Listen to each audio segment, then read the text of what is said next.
안녕하세요, 귀족 여러분. 배우 솔라입니다. 제가 9월 17일에 개봉하는 영화 귀시에서 작가 지망생 또 미연이라는 역을 맡아서 이렇게 귀족 여러분들께 인사를 드리게 되었어요. 제가 사실 이 돌비 공포 라디오 진짜 정말 팬이거든요. 저는 거짓말 안 하고 정말 매일 봐요. 다 봤어요. 근데 이렇게 제가 또 함께하게 돼서 너무나 영광이고 솔직히 믿겨지지가 않습니다. 영화 귀시는 여우 창문이 이제 열리면 펼쳐지는 귀신 거래 시장, 귀시에서 갖지 못한 것을 또 가지려는 사람들이 벌이는 정말 섬뜩한 이야기를 또 담고 있어요. 또 이렇게 무더운 날씨에 소름 쫙 돋는 무서운 공포영화 또 찾고 계신 분들 진짜 많으실 것 같은데, 영화 귀시와 함께 이 시원한 여름 함께 보내시는 거 진짜 추천드립니다. 또 저 솔라가 처음 또 스크린으로 또 배우로 이렇게 데뷔하는 영화 귀시, 많은 기대 부탁드리고요. 귀시에서 일어날 섬뜩한 이야기 절대 놓치지 마세요.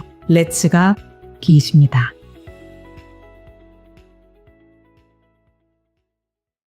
자, 여러분들, 이번 이야기 진짜 귀한 분을 모셨습니다. 바로 마마무 솔라님을 저희 또 돌비공포 라디오 시들무에서 모시게 되었는데, 정말 아쉽게도 스케줄이 너무너무 맞지 않았습니다. 그래서 원래는 이제 화면에 같이 등장을 하시면서 이야기를 들어보는 시간을 가지려고 했지만, 너무 아쉽게도 스케줄상 그게 너무나 어려워서 이렇게 시참으로나마 다시 또 찾아와 주셨습니다. 그래서 오늘 솔라님께서 겪었던 주변 지인분의 이야기라든지, 아니면 또 촬영 현장에서 있었던 일들이라든지, 이런 이야기들을 들려주시러 또 이렇게 찾아와 주셨는데, 자, 그러면 바로 만나보도록 하겠습니다. 네, 여보세요? 솔라님. 안녕하세요. 아이고, 반갑습니다. 아이고, 일단은 와. 또 이렇게 직접 만나 뵙고 네네. 이렇게 함께 또 화면에 등장을 하면 참 좋지만, 이게 또 스케줄이라는 게 쉽지 않잖아요, 맞추기가. 너무 아쉬워요. 네, 하지만 그래도 네네. 이렇게 시들무 참여라도 해주셔서 네. 다시 한번 너무너무 감사드립니다.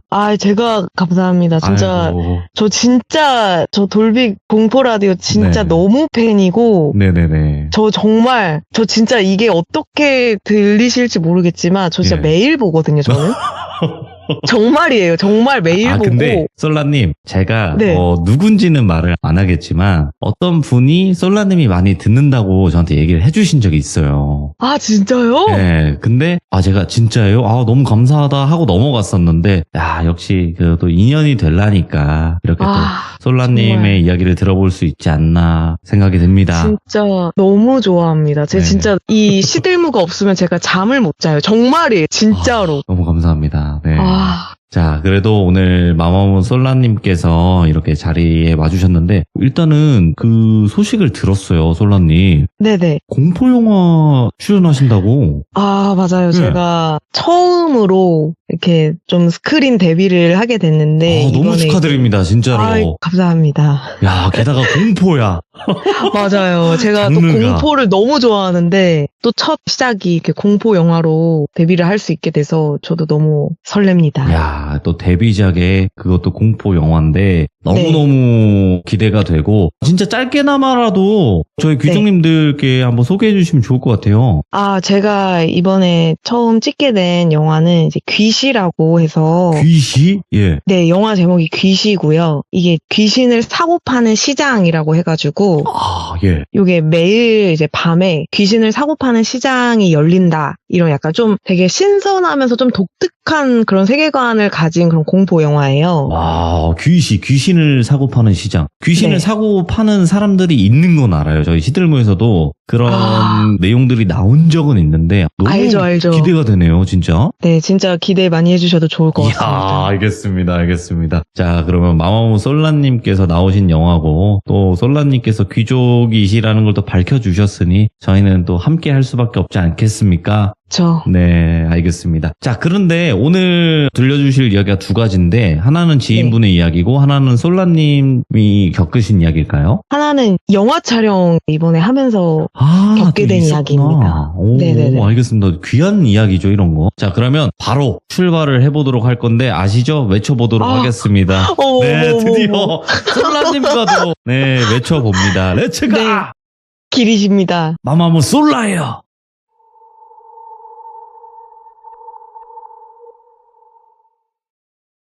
우선은 이 얘기는 제가 음악하시는 지인분한테 들은 얘기고요. 그분을 철수라고 일단은 할게요. 그리고 철수한테 또 친한 후배가 있었어요. 그래서 그 후배를 똘비라고 하겠습니다. 네.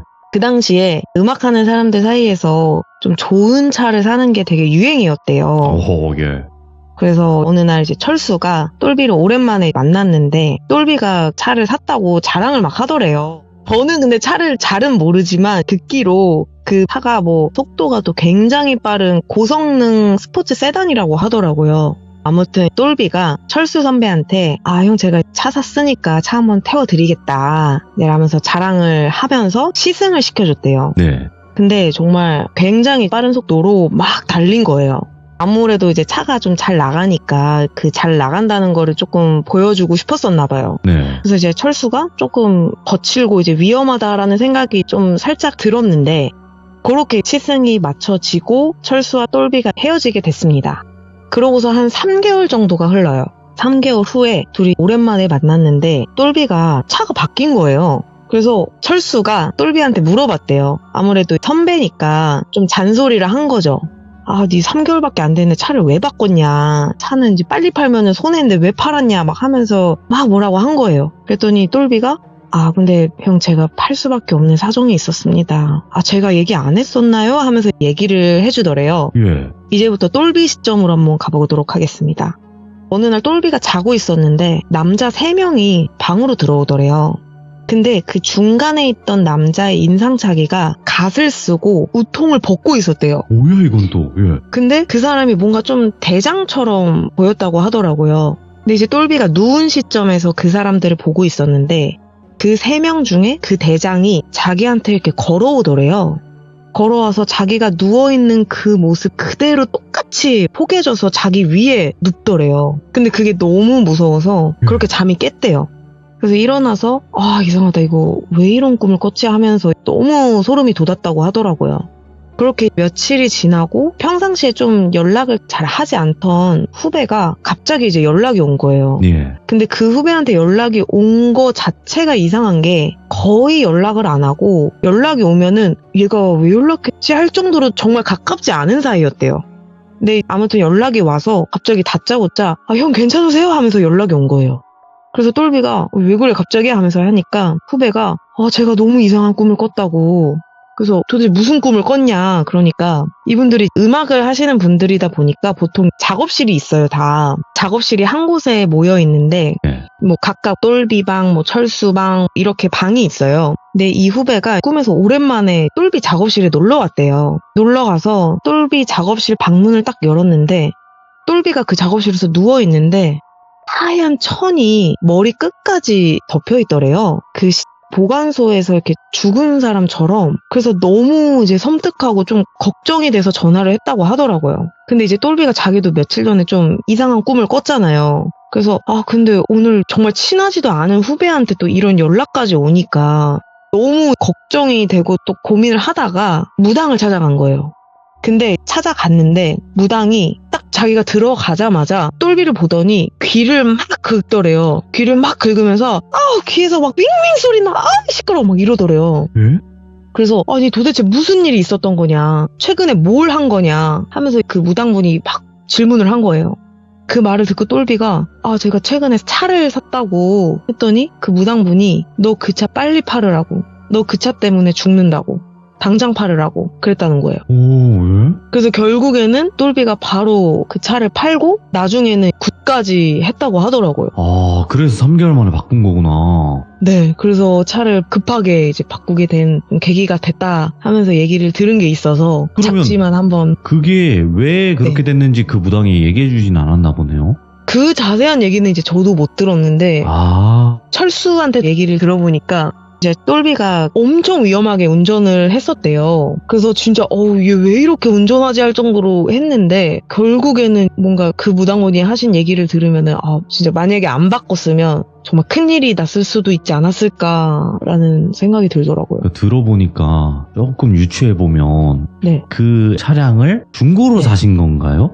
그거는 모르겠어요. 그쵸. 근데 네. 이게 이거죠. 그 차량을 중고로 샀는데 그 차를 타서 좀 유독 더 과속을 한 게 그 전 주인이 뭐 어떤 사람인지는 모르겠지만 그렇게 해서 세상을 떠난 사람이 씨였던 게 아닌가 이런 생각도 들고 여러 가지 생각을 해볼 수 있겠네요. 네. 근데 또 오. 그런 꿈을 동시에 몇 명이 이렇게 꿨다는 게 되게 무섭더라고요. 근데 아까 말씀해주신 꿈이 네. 좀 특이한 게 저승사자 셋을 본 것 같은데 네. 셋 중에 대장처럼 보이는 사람이 자기랑 누웠다라는 것 자체도 네. 자칫 잘못하면 목숨이 위험했을 수도 있겠다 이 생각도 들고요. 맞아요. 미스테리하네. 네. 그러면 이번 첫 번째 이야기는 이렇게 끝이 났지만 아까 분명히 데뷔작이면서도 귀시라는 영화를 찍으면서 있었던 미스테리한 일이 있었나 봐요. 네. 저도 이거를 듣고서 조금 굉장히 섬뜩했는데 네. 끝나고 들어서 다행이다라는 생각을 할 정도로 너무 섬뜩했습니다. 아니 저는 이런 이야기를 진짜 꼭 들어보고 싶어요. 왜냐면 실제 촬영을 진행을 하면 여러 가지 상황이 발생하고 정말 수많은 스태프분들 뭐 배우분들 그 촬영 현장에서 호흡을 맞추잖아요. 그쵸. 그 안에서 분명히 이상한 일들이 일어나거든요. 근데 그 이야기를 또 직접 들어볼 수 있는 시간이니까 굉장히 좋은 시간이라고 생각을 하고 그 촬영 현장에서 어떤 일들이 있었어요? 저도 이제 이 촬영 현장에서 들은 게 아니라 끝나고 네. 제가 전에 듣게 된 건데 사실 공포 영화가 또 그런 썰들이 많잖아요. 막 촬영 많죠. 때 귀신을 본다 어쩐다 이런 네. 얘기가 많잖아요. 아무래도 장르가 공포다 보니까. 맞아요. 네. 근데 다행히 제가 촬영했을 당시에는 귀신이 나오거나 하진 않았는데 다른 배우분들 촬영 당시에 있었던 일들이 스태프들 사이에서 좀 괴담처럼 돌았나 봐요. 오, 있었구나. 예. 네, 그래서 제가 조 감독님한테 들은 얘기를 한번 들려드리려고 합니다. 좋습니다. 예. 이게 제 에피소드가 마을의 큰 나무에서 얽힌 그런 오싹한 이야기를 좀 다루고 있어요. 당산나무 같은 거요? 맞아요. 당산나무가 나와요. 예. 제가 나오는 부분에 그 구판 장면이 굉장히 좀 중요한 장면 중에 하나였는데 그런 장면을 찍을 때 실제 이제 무속 자문 선생님이 항상 계시더라고요. 네. 그래서 출연하기로 되어 있어서 촬영 전부터 좀 특별하게 준비를 해야 되는 게 있었대요. 뭐 미술 회의라든지 뭐 당산나무의 뭐 위치와 그 구판의 배치 뭐 이런 거를 이제 논의를 하는 중에 조 감독님께서 무당 선생님이랑 이렇게 마주 앉아서 얘기를 하고 있었나 봐요. 근데 뭔가 얘기를 한창 하고 있는데 어느 순간부터 뭔가 좀 이상하더래요. 뭔가 이렇게 선생님의 눈을 보고 있는데 이상하게 눈이 안 마주치는 느낌이 들었다고 하더라고요. 뭐지? 예. 그래서 뭔가 선생님도 나를 보고 있고 나도 선생님을 보고 있는데 이 시선이 뭔가 스치지가 않고 뭔가 선생님 눈 너머에 뭔가 다른 존재랑 약간 시선이 엇갈리는 기분이 자꾸 들었다고 하더라고요. 예. 근데 그날 선생님이 그 당산나무를 보면서 한마디 하셨대요. 아, 여기가 진짜 죄를 지는 지 오래된 곳이다. 마을 사람들이 정성을 잊었다. 여기 이제 껍데기만 남아있다. 근데 그 말이 현장에 있던 스태프들한테는 되게 좀 소름 끼치는 이야기였었나 봐요. 근데 그 실제 무속인 분이 현장에서 이제 제작진분들한테 던진 이 경고가 너무 좀 극적이고 오싹해서 극 중에 무당으로 등장하시는 원현준 배우님이 계신데 예. 원현준 배우님 대사로 그대로 들어가게 됐다고 하더라고요. 그래서 뭔가 이거를 좀 그 당시에 스태프분들은 정말 연출적인 재미로만 받아들였다고 하더라고요. 근데 나중에 깨달으신 거죠. 그날의 뭔가 그 기이한 느낌이 이 모든 것의 시작이었다는 것을. 이게 뭐 영화의 다른 스토리 같아. 마치. 근데 저희 영화가 예. 일부가 베트남에서 촬영이 됐어요. 아, 네. 그 손주연 배우님이 현지 베트남 배우분들이랑 함께 출연하는 분량이 있었는데 그 베트남 촬영분이 영화 귀신을 그 사고 파는 시장 귀시가 그 정체를 드러내는 되게 좀 중요한 곳이거든요. 네. 근데 이 연출을 맡은 감독님께서 그 장소에 대해 되게 신경을 많이 쓰셨어요. 그리고 또 그 여우창을 통해서 귀시의 정체가 딱 드러나는 부분이라서 이 귀신 귀신이 나오는 시장이 뭔가 특정 장소에만 존재하는 게 아니라 네. 어디든 그냥 뭐 전 세계 뭐 누구에게든 그냥 문득 열릴 수 있는 그런 설정이거든요. 아, 여우창이 그 손가락으로 하는 거 그거 말씀하시는 거죠? 여우창. 맞아요. 손가락으로 아. 해서 보면 귀신을 볼 수 있는 그런 건데 그 마지막 장소가 베트남이었어요. 국내에서는 딱 그 귀신 시장의 뭔가 분위기를 좀 구현할 수 있는 곳을 감독님께서는 제대로 뭔가 마음에 드는 데를 못 찾으셨었나 봐요. 그럴 수 있죠. 그래서 베트남으로 시야를 돌리게 됐고 딱 맞는 곳을 찾게 되신 거죠. 근데 거기가 실제 베트남 묘지였다고 하더라고요. 그래서 이제 저희 영화에 그 자문하시는 무당 선생님한테 베트남 출국하기 전에 베트남 로케이션 사진을 보여드렸대요. 아무래도 또 위험할 수도 있으니까. 전체적인 뭔가 느낌이나 뭐 사실적인 묘사 이런 게 또 의견이 필요하니까 보여드렸더니 선생님이 여기 너무 기운이 안 좋다. 오색천 챙겨줄 테니까 이거 가져가고 촬영 끝나면은 무조건 꼭 찍고 나와라. 이렇게 신신당부를 하셨다고 하더라고요. 근데 그 당시에는 스태프분들이 그게 이렇게 크게 와닿지는 않았었나 봐요. 네. 아무래도 해외 촬영이고 하니까 바쁘고 해서 스태프분들이 출국하실 때 그 오색천을 깜빡하신 거예요. 그래서 베트남 와가지고 그 묘지 촬영을 하는데 기분이 너무 이상하더래요. 근데 거기 현지 스태프분이 조용히 와가지고 얘기를 했다고 하더라고요. 여기 사실 예전에 사람 죽은 데라고. 아무한테도 말하지 마시고 그냥 조심하시라고. 그래서 촬영을 다 마치고 나오는데 어떤 한 현지 분께서 그 스태프분들 전원한테 갑자기 등에 소금을 막 뿌리더래요. 오, 예? 그러더니 너네 절대 뒤돌아보지 말고 나가라고. 오, 예. 근데 이제 그 말을 듣고 스태프분들이 정말 뒤도 안 돌아보고 버스로 가서 버스를 탔는데 계속 뒤에 뭔가가 있는 느낌이 너무 강하게 들었다고 하더라고요. 근데 이게 뭐 현장 분위기 탓인지 뭔지는 모르겠지만 어쨌든 그게 그 전에 그 큰 나무에서 느꼈던 뭔가 그 이상한 느낌과 비슷했다고 하더라고요. 근데 다행히도 뭔가 촬영을 하면서 뭐 사고 없이 그래도 무사히 끝났는데 오, 다행이다. 이제 문제는 한국에 와서였습니다. 이거 뭐야? 계속 이어지는 거야. 예. 이게 영화 속에서 제 친구로 문채원 배우님이 나오시는데 네. 문채원 배우님이랑 서지수 배우님이 나오는 장면이 있어요. 예. 뭔가 그 완벽한 얼굴을 갖기 위해서 귀신이랑 막 거래를 하는 그런 내용인데 이 촬영 장소가 재건축 예정지인 빈 아파트들 있잖아요. 거기서 촬영을 하게 됐는데 아파트가 아무래도 그러면 굉장히 낡고 그리고 거기 모든 세대가 다 비어있고 전기도 끊겨있고 진짜 정말 딱 그 영화 촬영하기 좋은 그런 곳이었다고 하더라고요. 근데 이제 복도를 걷는 그 배우를 따라가는 장면을 찍던 중이었는데 조 감독님이 복도에 있는 그 빈집의 창문 너머에서 막내 스텝이 고개를 이렇게 내밀고 있더라는 거예요. 예. 근데 그 집들이 사실 창문이랑 문이 다 잠겨있고 빈 세대라서 스텝이 거기 있는 것 자체가 좀 이상한 상황이었대요. 근데 빨리 촬영을 들어가야 되는데 막내 스텝이 거기에서 고개를 막 내밀고 있으니까 그 스텝한테 야 빨리 숨어! 슛 들어간다! 이렇게 소리를 지른 거예요. 그렇게 외치고 촬영을 들어가는데 문제는 그 다음이었어요. 그 막내 스텝이 복도 반대편에서 갑자기 슬레이트를 딱 들고 걸어오고 있는 거예요. 뭐야?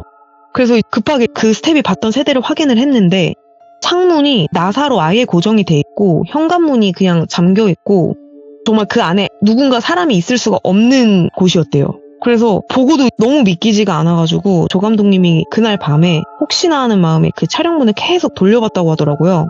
근데 그 창문에 아무것도 보이지 않았다고 합니다. 이거 귀신이 보인 거네. 목격이 된 거네. 그쵸.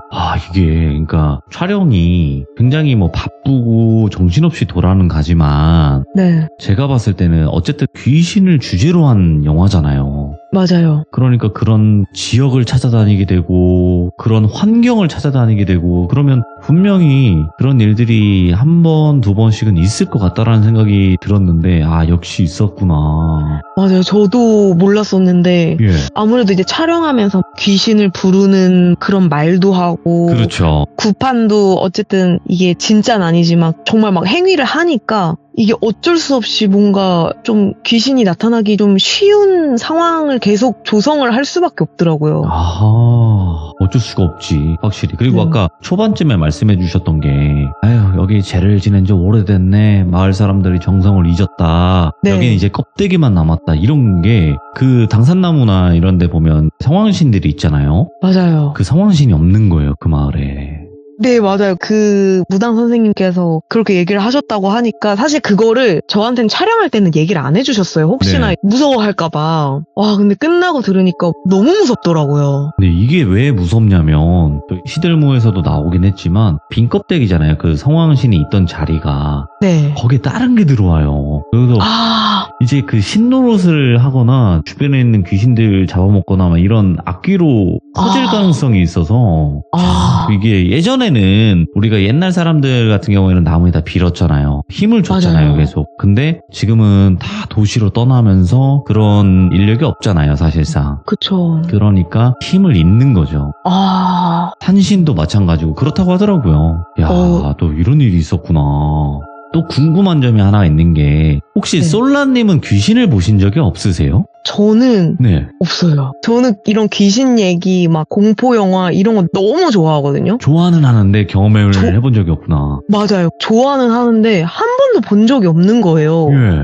근데 입 밖으로 막 보고 싶어 이러면은 제가 여기 시들무에서 귀족님들이 얘기하시는 걸 들어보니까 네. 그런 얘기를 하면 항상 당하더라고요. 그래가지고 아, 예, 예. 그런 말을 쉽게는 못 하겠더라고요. 그럴 수 있어요. 제가 봤을 때는 이제 솔라님께서 못 보시는 게 당연한 게 어찌 보면 대부분은 못 봐요. 근데 연예인분들은 그 연예계 생활을 하면서 녹음이라는 것도 해보고 네네. 촬영을 하면서 또 그런 상황들을 겪을 수 있으니까 한번 여쭤봤는데 강력합니다. 왜 솔라인지 알겠습니다. 양기가 가득합니다. 만약에 뭔가 달을 상징하는 게 나왔었으면 이름이 진짜 징하게 봤을 수도 있는데 그러네. 태양, 양기가 가득하니까 안 보시는 거 너무나 당연하다고 생각을 합니다. 솔라님 이렇게 바쁘신 와중에 저희 귀족님들 찾아와 주셔서 다시 한번 너무너무 감사드리고 요번에 촬영하신 귀시 언제 네. 개봉하고 또 어떤 영화인지 간단하게 그래도 마지막에 이야기해 주시면 좋을 것 같아요. 우선 귀시란 영화가 9월 17일에 또 개봉을 해요. 요즘에 또 공포 영화가 사실 되게 귀해요. 그래서 맞아요. 이렇게 또 귀족님들, 또 돌비님처럼 이렇게 좋아하시는 분들 한번 가서 꼭 보시길 추천드리고, 또 귀신을 사고 파는 시장에서 벌어지는 그런 섬뜩한 이야기다 보니까 내용도 굉장히 신선하고 맞아요. 또 섬뜩한 장면도 많이 있어서 꼭 한번 보시길 추천드립니다. 귀족님들은 여름뿐만이 아니라 봄, 여름, 가을, 겨울 전부 다 공포를 좋아하시기 때문에 이번 영화도 너무나 잘 맞을 것 같고요. 또 우리 귀족님이신 솔라님이 출연하시는 영화니까 저희 꼭 보러 가도록 하겠습니다. 오늘 참여해주셔서 다시 한번 너무너무 감사드리고 음악 활동이시든 연기 활동이시든 앞으로 가시는 길 꽃길만 걸으시길 바라겠습니다. 너무 감사해요, 솔라님. 감사해요. 네, 감사합니다. 다음번에는 혹여라도 기회가 된다면 한번 꼭 모시고 싶네요. 진짜 다음에는 네. 저도 꼭 초대해 주시면은 언제든 달려가겠습니다. 감사합니다, 솔라님. 네, 감사합니다. 네. 야, 이렇게 마마무 솔라님과 또 시들무 참여까지 한번 해봤습니다. 너무너무 귀한 이야기를 오늘 또 잘 들려주셔서 감사드리고 아쉽다고 얘기하긴 좀 그래요. 왜냐면 솔라님께서 직접 겪은 일을 들어볼 수가 없으니까. 하지만 안 보고 안 겪는 게 가장 좋지 않을까 생각이 들고요. 그리고 솔라님께서 이번에 연기로 데뷔하신 영화 귀시 바로 이어서 예고편 보시도록 할게요. 위험할 수도 있는데 진짜 알고 싶어? 그럼요. 뭐든지 다 할 수 있어요. 귀신을 사는 거야. 귀시엔 두 가지 규칙이 있어. 한 번 산 귀신을 물릴 수 없고 절대 눈을 마주치지 말 것.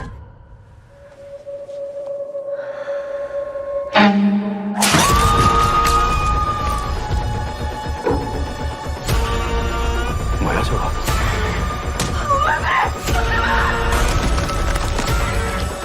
잊지 마.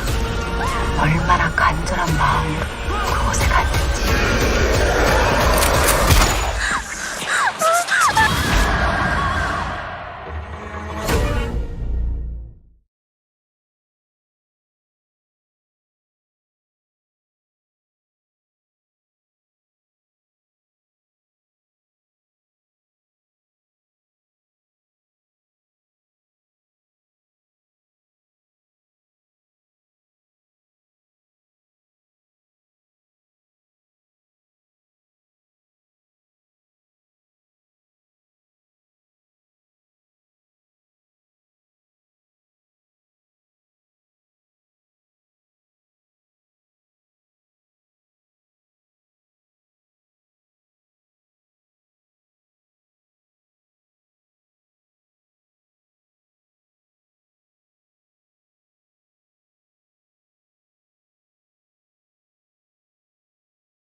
자, 이번 이야기는 시청자 알잘땅님께서 이야기를 들려주실 겁니다. 오늘 알잘땅님께서 해주실 이야기 어떤 이야기일지 바로 출발을 해보도록 하겠습니다.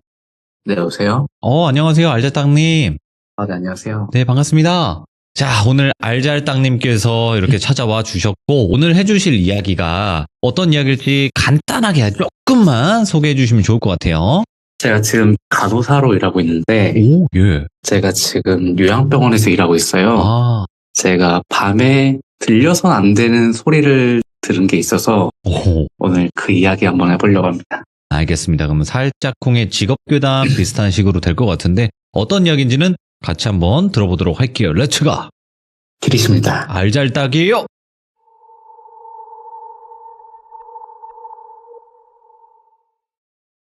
저는 지금 요양병원에서 3교대 근무하고 있는 간호사인데요. 네. 제가 한 4년 전 여름에 저희 병원에서 반근무할 때 겪었던 이야기예요. 예. 일단 저희 병원이 5층짜리 건물인데 제가 입사할 때는 저희 병원이 생긴 지 얼마 안 된 그런 신생 병원이었어요.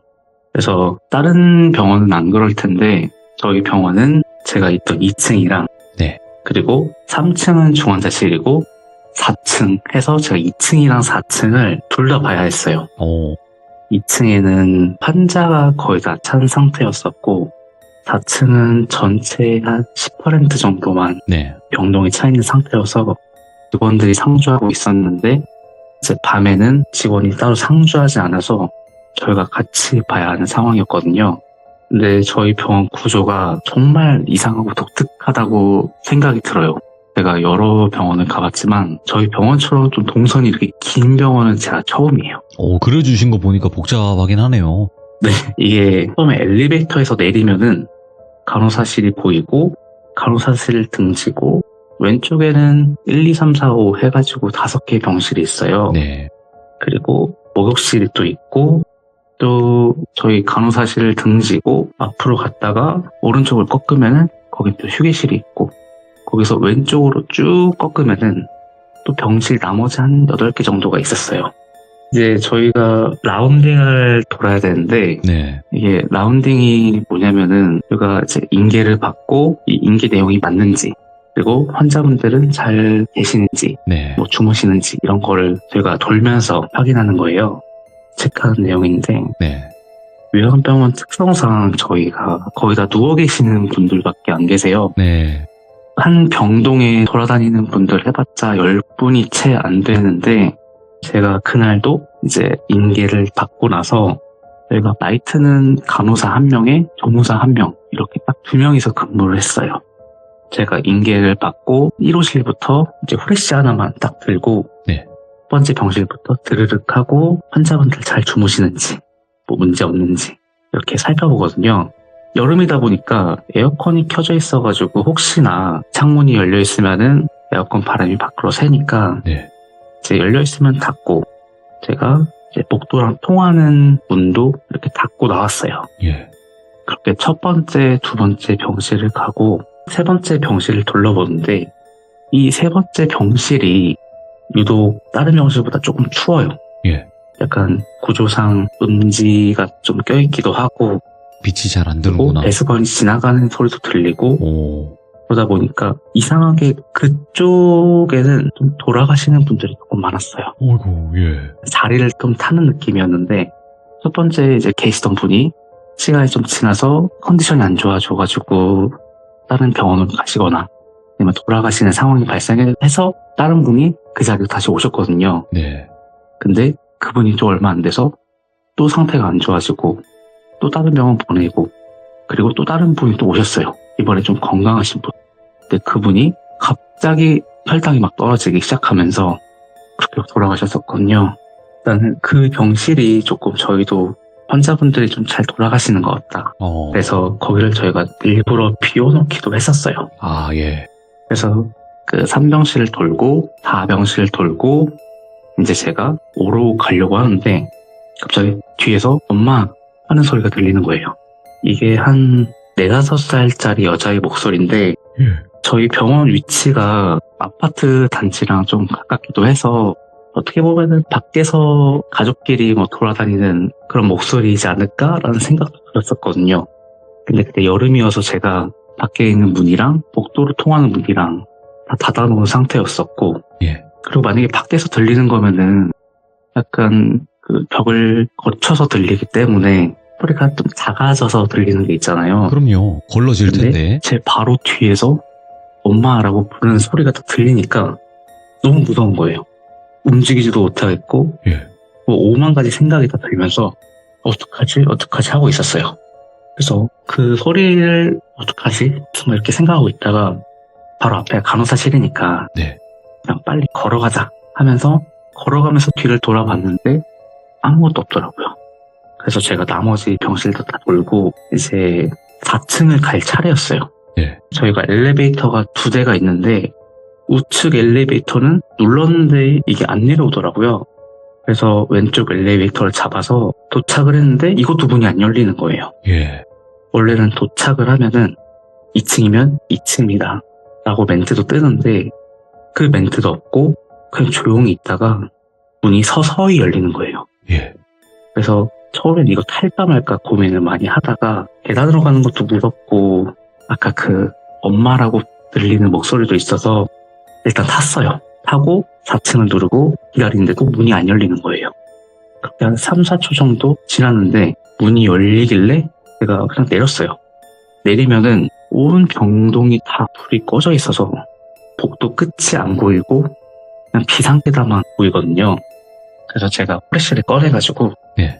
첫 번째 병실부터 열어봤어요. 드르륵 하고 안에 비추고 또 여긴 빈 병실이어서 내부에 화장실까지 확인을 해야 했어요. 그래서 안에도 화장실 딱 열어가지고 아무것도 없는 것도 확인하고 그리고 문 닫고 옛날에는 이 외부인을 막을 시스템이 없어서 한번 제가 화장실 문을 딱 열었는데 어떤 남자가 그 안에 앉아 있었거든요. 예. 그래서 제가 너무 놀라가지고 어떻게 들어오셨냐 하니까 여기 환자 지인이라고 이렇게 얘기를 하는 거예요. 예. 그래서 나가시라고.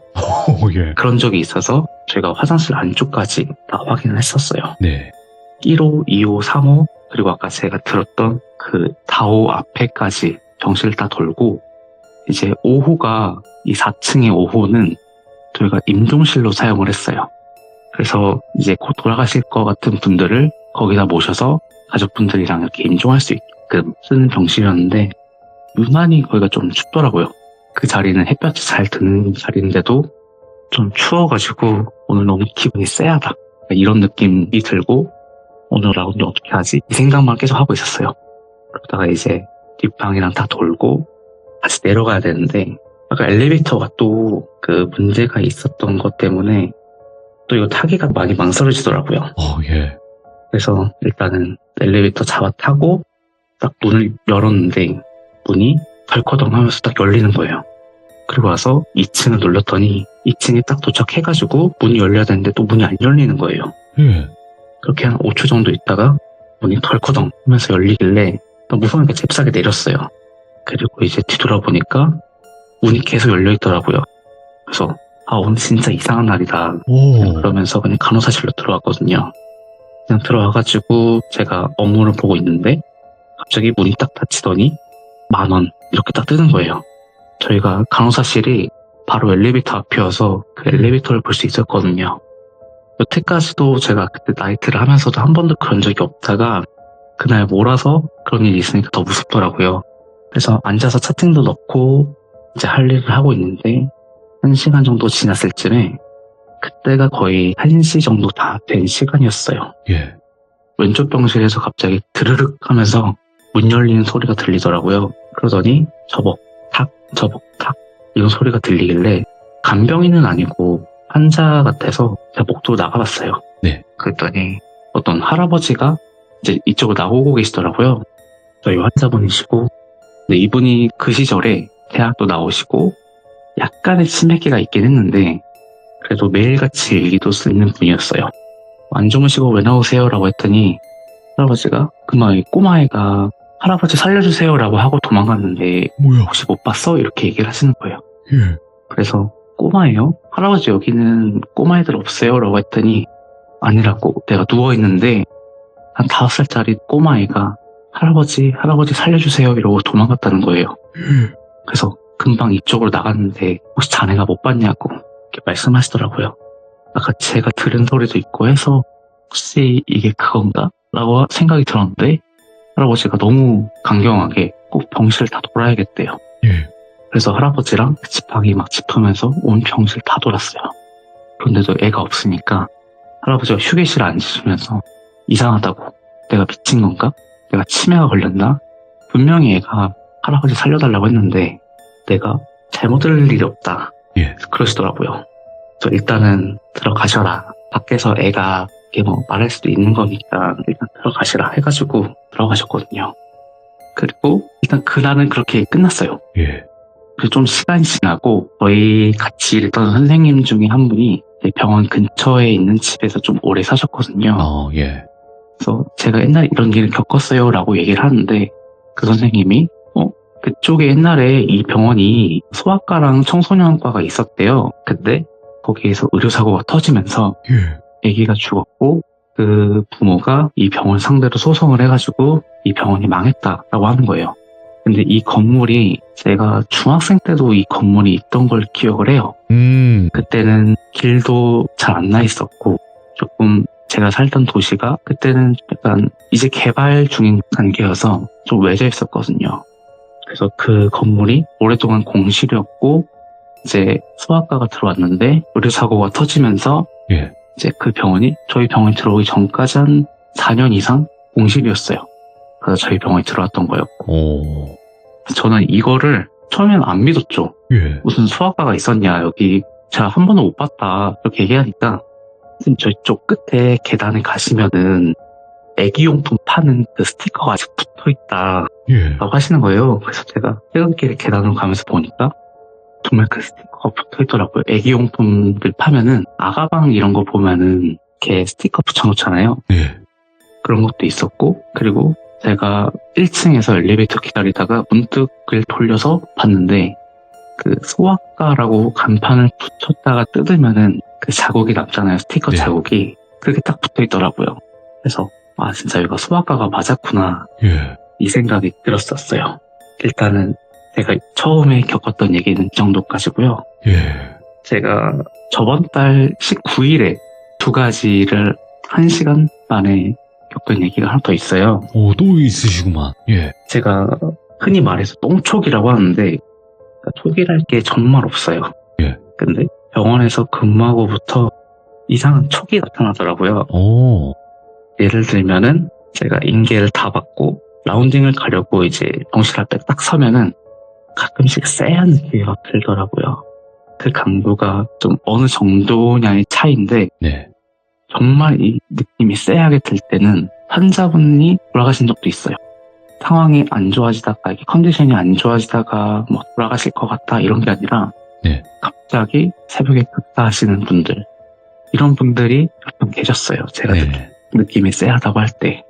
근데 이제 저희가 병실이 병실문이 네모나게 밖에서도 안을 볼 수 있게끔 창이 나져 있는데 예. 그 창마다 나를 가끔씩 보고 있는 듯한 느낌이 들 때도 있었고 제가 나이트를 할 때였는데 인계를 받고 라운딩을 절반쯤 돌았을 때 네.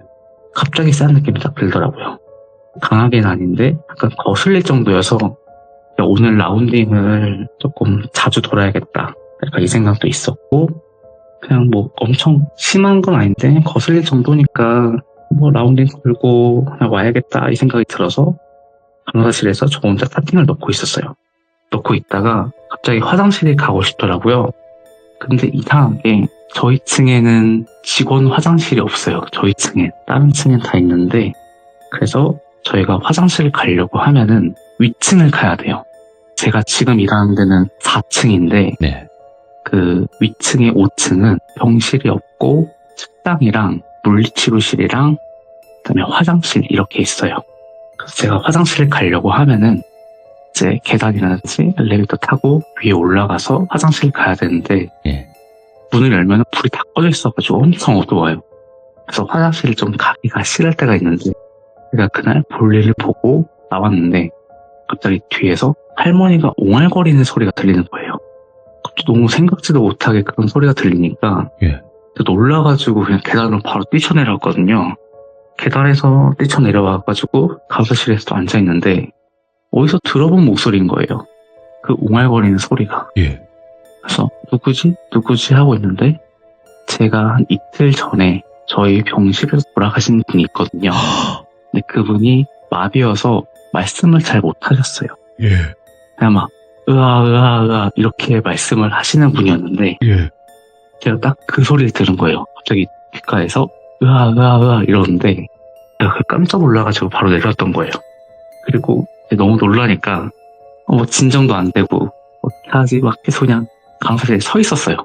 서 있다가 아니 라운딩이나 한 번 더 돌자 해가지고 1호부터 다시 후레쉬 들고 2호, 3호 딱 들어왔는데 3호에서 어떤 환자분이 좀 안 주무시고 계시더라고요.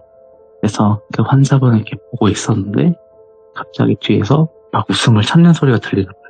너무 재밌어 죽겠는데 뭐 어떻게 해야 될지 모르겠다는 그런 소리가 들리길래 뭐지 하고서 제가 다 돌아봤더니 예. 어떤 환자분이 저보고 막 웃고 있는 거예요.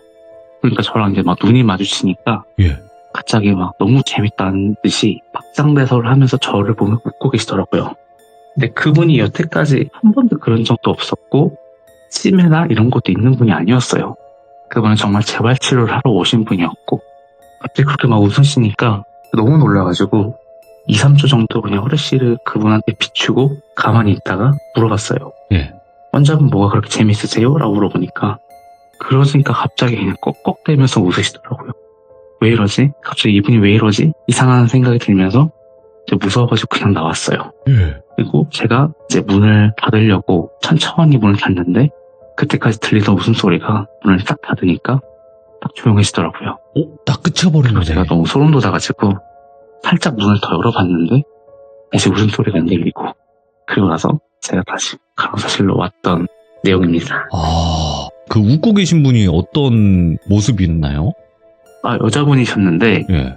그분이 마비가 있어가지고 편마비여서 한쪽은 못 쓰세요. 예. 그래서 편마비가 있으신 분들은 마비 쪽은 무표정이고 그리고 마비가 안 걸린 쪽은 이렇게 움직일 수 있거든요. 아, 예. 반은 무표정이고 반은 웃고 계시는 표정이었어요. 그러면 한쪽만 웃는 형상이었네요? 네, 그쵸. 그러면 그분이 왜 웃었는지 그거는 정확히 알 수가 없고 돌아가셨던 환자분의 그 옹알이 같은 비슷한 소리가 들려왔었었고 네. 보니까 알잘딱님께서 소리 쪽으로 좀 들으시네요. 보니까. 저도 여기 일하면서 예. 그러니까 어떤 자세한 형체를 본 건 아닌데 그러니까 그런 시선들이나 아니면 소리 위주로 조금 많이 들리는 것도 있고 그리고 짧게 하나 더 있는데 정말 짧은데 제가 그때 오후에 근무하는 선생님이랑 같이 네. 인계를 듣고 있었어요. 그러면서 그 2호실 옆에 있는 샤워실에서 목욕을 하면 다 조용하니까 밤에 물소리가 막 들리거든요. 물소리가 막 들리길래 뭐 누구 목욕하나 봐요 이 시간에 했더니 그러게요 이러면서 그냥 인계를 했었어요. 그리고 와서 제가 인계를 받고 제가 목욕실도 다 이렇게 확인해 보거든요. 근데 불이 꺼져 있길래 딱 후레쉬를 비추고 딱 보니까 바닥에 물기가 하나도 없었어요. 그래서 뭐지? 이게 저만 들은 것도 아니었고 예. 같이 있던 선생님도 같이 들은 거였는데 갑자기 물기가 하나도 없으니까 조금 그때 소름 돋았어요. 또 소리가 들린 거네요, 이것도. 네. 아니, 그러면 알잘딱님 말고 같이 근무하시는 간호사분들도 귀신을 목격을 했다든지 아니면 귀신의 소리를 들었다든지 이런 경우도 있었나요? 아니면 없었나요? 다른 선생님들은 이런 거 하나도 없다고 하셨어요.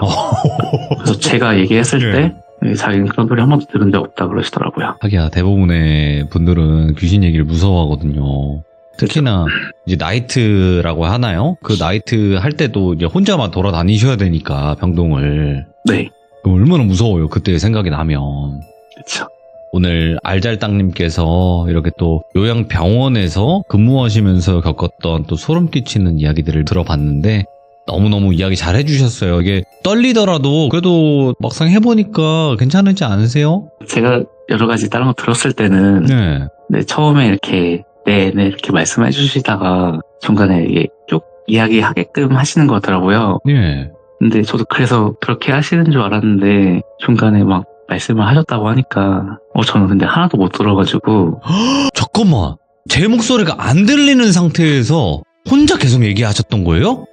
네, 저 하나도 안 들렸어요. 그래서 진짜 그냥 벽 보고 얘기하는 느낌이었어요. 잠깐만. 그럼 저도 혼자서 지금 벽 보고 얘기한 거예요? 야, 이것도 참. 어쩐지 제가 중간중간에 그랬어요. 근데 제 말을 안 듣고 얘기를 계속 하시더라고요. 그래가지고 그치, 이게 떨리면 이게 못 네. 듣고 그냥 넘어가는 경우도 있으니까. 그래서 네. 제가 방해하면 안 되겠다라고 하고 저는 그냥 대답만 해드렸거든요. 야, 네. 이게 우리 서로 다른 공간에 있었군요. 그래도 정말 다행인 거는 알잘딱님의 목소리는 저희 또 시청자분들에게 전달이 잘 됐다. 네, 그러니까 전혀 문제될 네. 건 없었다. 하지만 제 그런 뭔가 리액션이 없는 상태에서 이 정도의 이야기를 들려주셨다라는 거는 정말 대단하신 겁니다. 알잘딱님 오해 마세요. 저는 처음부터 끝까지 대답 다 해드렸습니다. 나중에 방송으로 볼게요. 아예 방송에서도 분명히 나왔고 시청자분들도 들었겠지만 저는 이게 마이크 끄고 얘기하다가 또 이제 마이크 켜고 얘기하다가 이렇게 반복을 하는데 방금은 제가 봤을 때 카카오톡에 문제가 있었지 않았을까 싶어요. 네. 네, 만약에 혹여라도 다음에 참여하실 때도 안 들리신다면 돌비님 혹시 돌비님 목소리가 안 들리는데 정상인가요? 이렇게 중간에 찝어주셔도 돼요. 아시겠죠? 네, 알겠습니다. 네, 알겠습니다. 자, 오늘 알잘딱님의 소름 끼치는 직업괴담 잘 들었습니다. 감사합니다. 네, 감사합니다. 네. 이런 경우는 처음이네요, 저도. 네. 아니, 대부분, 제 목소리가 안 들렸다고 치시면, 여보세요? 목소리가 안 들려서요. 이렇게 얘기를 하시거든요? 안 하고 그냥 쭉 가시네요, 이분. 대단하시네. 그리고 요양병원에서 좀 소리 쪽으로 많이 겪으셨던 분인 것 같아요. 제가 봤을 때, 모습을 확연하게 본다거나 그런 건 없었겠지만, 그래도 소리로 듣고, 또 다른 한 환자분은 그 아이를 또 목격을 했다고 하니까 더 소름 끼치는 이야기가 아니었나 생각을 합니다. 여러분들이 지금 근무하시고 계시는 그런 환경 속에서 겪는 직업괴담이 분명히 있을 거라고 저는 생각을 합니다. 여러분들도 꼭 제보 부탁드리도록 할게요. 감사합니다.